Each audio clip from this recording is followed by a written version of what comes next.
Hi, Larry Blucher here. Over the next few months, I plan on spending a large part of my focus here on questionablethings.com exploring just how much influence the mainstream media has in determining who runs our country, and whether or not a politician who is being ignored or muzzled by the mainstream media can counter that effectively by using social media.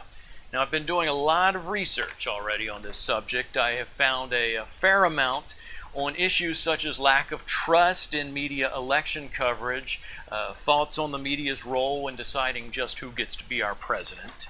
I'm also finding a bunch of newspaper headlines that are just so ridiculously and obviously biased for or against particular candidates.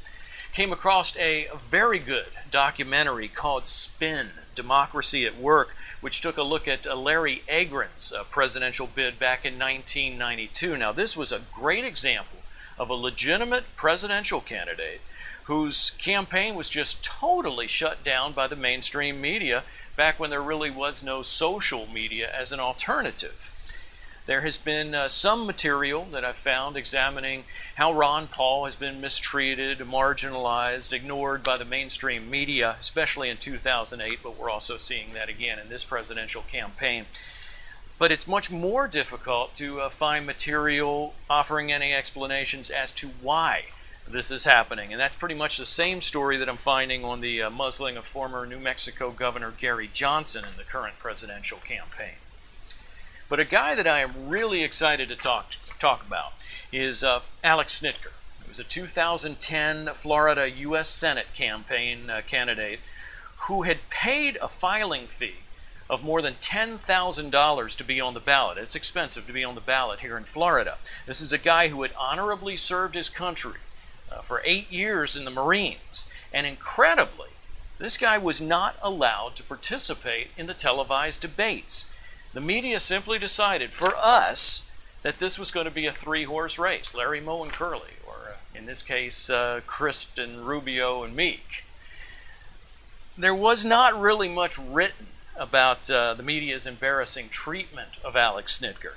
I want to find out just how the media justified doing this, how Snitker tried to overcome it, and what someone who may find themselves in Snitker's shoes in the future might be able to do using social media to overcome mainstream media bias. Now, we saw another example of Gary Johnson being muzzled just a few days ago. A small group of unelected people, the powers that be at Bloomberg, Washington Post, decided for you and for me that Johnson's voice, his message, should not be heard. They decided that for us. Nice of them, right? I mean, he was barred from the debate, even though he's polling about the same as Santorum and Huntsman, and both of those guys were allowed in the debate again.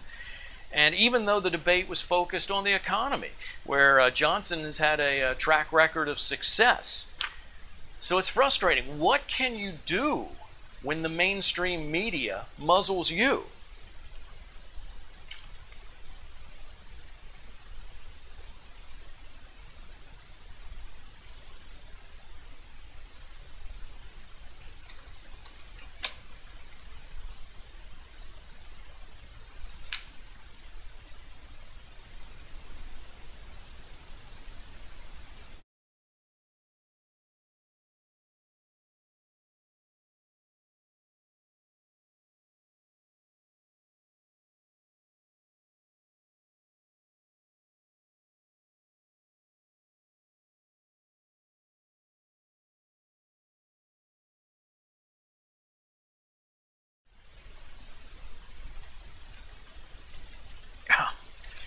It's painful being muzzled by the mainstream media. Really. So while it's highly unlikely that Johnson's message compensated for his exclusion from the debate the other night, at least he got his message heard, albeit by people who are likely already familiar with the man and his message. But maybe there were a few people hearing him for the first time that piqued their interest, and they decided to go out and seek out more information on their own. Maybe it encouraged them to put pressure on CNN and its advertisers to include Johnson in the next debate. I'm hopeful that you might be able to find time to leave some feedback for me on this subject. Are you comfortable with the role that the mainstream media is playing in determining who runs our country? Do you rely on the mainstream media for your election coverage? Do you go to the social media for that? Can social media make up for lack of mainstream media coverage? I would value your thoughts on this, and maybe you have some sources that you can point me in the direction of for further research on this. It's, in my mind, definitely questionable things. Questionable things.